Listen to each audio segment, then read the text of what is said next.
नमस्कार दोस्तों, स्वागत है आपका हमारे YouTube चैनल पर जिसका नाम है परीक्षिता एकेडमी। आज के हमारे वीडियो में हम पटवारी परीक्षा का रिव्यू लेकर आए हैं जो कि है 29 मार्च 2023 फर्स्ट शिफ्ट का। इसके अंतर्गत पूछे गए प्रमुख रूप से general awareness, science, computer, management और हिंदी के क्वेश्चंस की हम चर्चा करेंगे। देखते हैं किस प्रकार से प्रश्न पूछे गए हैं।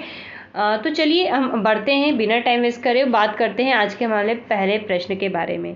तो पहला क्वेश्चन पूछा गया था कि बांग्लादेश का राष्ट्रीय फूल क्या है। तो इसका सही जवाब है शापला या कुमुद। ठीक है। दूसरा क्वेश्चन पूछा गया था कि राज्य के नीति निर्देशक जो तत्व है उसका उल्लेख किस अनुच्छेद में है। तो इनका उल्लेख है आर्टिकल 36 से 51 में। जो हम जानते हैं नीति निर्देशक जो तत्व है इनको आयरलैंड के संविधान से लिया गया है और ये संविधान के भाग 4 में वर्णित है और इस प्रकार से ये जो है राज्य का सामाजिक और आर्थिक ढांचा तय करते हैं।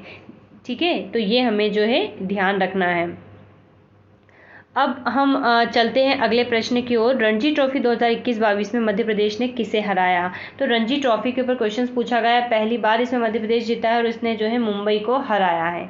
भारत का पहला नेशनल पार्क कौन सा है। तो भारत का पहला नेशनल पार्क है जिम कॉर्बेट नेशनल पार्क जो कि उत्तराखंड में पड़ता है और 1936 में इसका स्थापना हुआ था। तब इसे हेली नेशनल पार्क के नाम से जाना जाता था। पेंच नेशनल पार्क का नाम इंदिरा गांधी प्रियदर्शनी कब रखा। तो 2002 में रखा। लगातार नेशनल पार्क से क्वेश्चंस पूछे जा रहे हैं। पेंच नेशनल पार्क हमने पढ़ा है और उसके बारे में काफ़ी बातें हो गई। इसके बीचों बीच में से जो है पेंच नदी जो है निकलती है और मोगली का जो कंसेप्ट है वो भी इसी नेशनल पार्क से जुड़ा हुआ है। राजमाता विजयराजे सिंधिया टर्मिनल कहाँ पर है। तो ये ग्वालियर में पड़ता है। अगले क्वेश्चन पे हम चले तो राज्य के नीति निर्देशक तत्व में पंचायतों का उल्लेख किस अनुच्छेद में। तो अनुच्छेद 40 में है। मटकी नृत्य का संबंध किससे है। तो मालवा क्षेत्र से है जो कि मध्य प्रदेश में है। आदित्य जोशी का संबंध बैडमिंटन से है और आदित्य जोशी जो है मध्य प्रदेश के धार जिले से बिलोंग करते हैं। वैराग्य सांदीपनि की रचना किसने की थी। गोस्वामी तुलसीदास ने। ये क्वेश्चन आया था। और मध्य प्रदेश का जिला जो महाराष्ट्र की सीमा से नहीं लगता, ये प्रश्न आया था। तो इसका उसमें जवाब था मंडला। तो आपको यहाँ पर मध्य प्रदेश का एक जो अरेंजमेंट है वो अच्छे से पता होना चाहिए जिलों का। और इसके ऊपर काफ़ी क्वेश्चंस आ रहे हैं पटवारी की डिफरेंट शिफ्ट में, तो एक बार नक्शे को अपने आंखों से देख लीजिए। अगला क्वेश्चन है कि जॉर्ज कैसल भवन की समुद्र तल से ऊंचाई कितनी है। तो 484 मीटर है और इसको 1911 में माधव राव सिंधिया प्रथम ने, इंग्लैंड के जो राजा थे उस समय के जॉर्ज पंचम, उनको डेडिकेट करने के लिए सम्मान के लिए बनवाया था। एक क्वेश्चन जो है महाजनपद से आया था। अब किस प्रकार का था हमें ये श्योर नहीं है। तो महाजनपद से आया था, हमें पता है 16 महाजनपद है। सबके नाम और राजधानी आपको पता होना चाहिए। फीफा वर्ल्ड कप 2022 किसने जीता। वन तो ये है अर्जेंटीना ने जो है फीफा वर्ल्ड कप 2022 जीता। मध्य प्रदेश क्रिकेट एसोसिएशन का हेडक्वार्टर कहाँ है। तो ये है होलकर स्टेडियम इंदौर में। मध्य प्रदेश के आनंद अवस्थी कुछ इस प्रकार का एक प्रश्न था, यह अधूरा प्रश्न है तो हम नॉट श्योर है कि क्या है। FSSAI यानी कि भारतीय खाद्य सुरक्षा एवं मानक प्राधिकरण के अंतर्गत किसके अंतर्गत आता है। तो यह आता है स्वास्थ्य और परिवार कल्याण मंत्रालय के अंतर्गत। अप्रैल 2022 में GSI के महानिदेशक कौन थे। तो डॉक्टर S राजू थे। राजनाथ सिंह ने मध्य प्रदेश में कौन सी परियोजना का उद्घाटन किया। तो इन्होंने किया जलाभिषेकम अभियान का। अगला क्वेश्चन आया था कि राज्य और केंद्र में द्विसदनात्मक से संबंधित कोई प्रश्न था। पूरा हमारे पास नहीं है। 1813 में ब्रिटिश संसद ने अपनी एक रिपोर्ट पेश की थी, वो कौन सी थी। तो उस रिपोर्ट का नाम ही क्या था, फिफ्थ रिपोर्ट उसका नाम था। निमाड़ क्षेत्र के कवि का नाम पूछा था। और 1857 की जो क्रांति है, ये 57 एक्चुअल में ब्रिटिश शासन के बारे में पूछा था कि क्या हुआ था। तो हमें पता है 1857 की क्रांति के बाद जो है एक अधिनियम पारित करके ईस्ट इंडिया कंपनी का जो प्रभार है वो डायरेक्टली का जो है ब्रिटेन के महारानी के पास चले गया था। मध्य प्रदेश का दक्षिणतम जिला कौन सा है। तो मध्य प्रदेश का जो दक्षिणतम जिला है वो है बुरहानपुर। और जल शक्ति मंत्रालय से संबंधित एक प्रश्न पूछा गया था।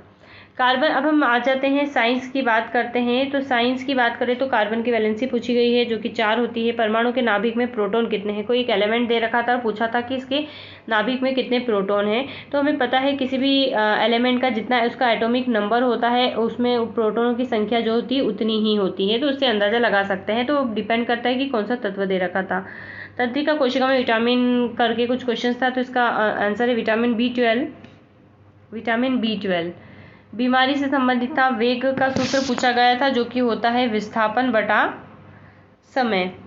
हैलोजन विटामिन जो कोशिकाओं की रक्षा करता है तो वो है विटामिन ई।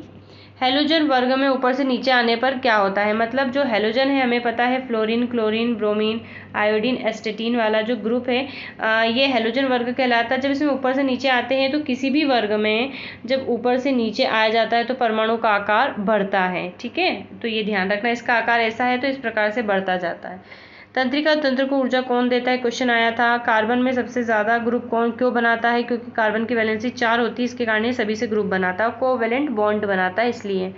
पीलिया का कारण पूछा गया था जो कि है बिलिरुबिन के कारण होता है। लैक्टिक एसिड से संबंधित प्रश्न पूछा गया था। दूध के खट्टे होने का कारण पूछा गया था जो कि लैक्टिक एसिड होता है। और शरीर की वृद्धि किस विटामिन से प्रभावित होती है, तो राइबोफ्लेविन B2 से जो है प्रभावित होती है। एक क्वेश्चन ये आया था। तो साइंस के इतने ही क्वेश्चन हमको जो है मिल पाए हैं। अब आगे बढ़ते हैं अगले प्रश्न, अगले सेक्शंस की ओर। हम बात करते हैं हिंदी की। तो हिंदी का भी एक कुल मिलाकर क्वेश्चन मिल पाया है कि अक्षर का विलोम पूछा गया है। इसके अलावा कॉमन सी चीज़ें हैं जो हर एग्जाम में पूछी जा रही है, जैसे कि संधि, समास, छंद, अलंकार, शुद्ध वाक्य, उपसर्ग, प्रत्यय, ठीक है, इस प्रकार से आ रहे हैं। तो सभी कुछ पढ़ना है। जो इसमें टॉपिक आपको फिलहाल नहीं दिख रहे वो टॉपिक भी हैं। प्रबंधन में पूछा गया प्रबंधन कैसे करते हैं प्रबंधन, और इस प्रकार से कॉमन सी चीज़ें संगठन, अधिनियम, नियंत्रण, प्रबंध, नियोजन, विपणन से जो है संबंधित साझेदारी से क्वेश्चंस आ रहे हैं।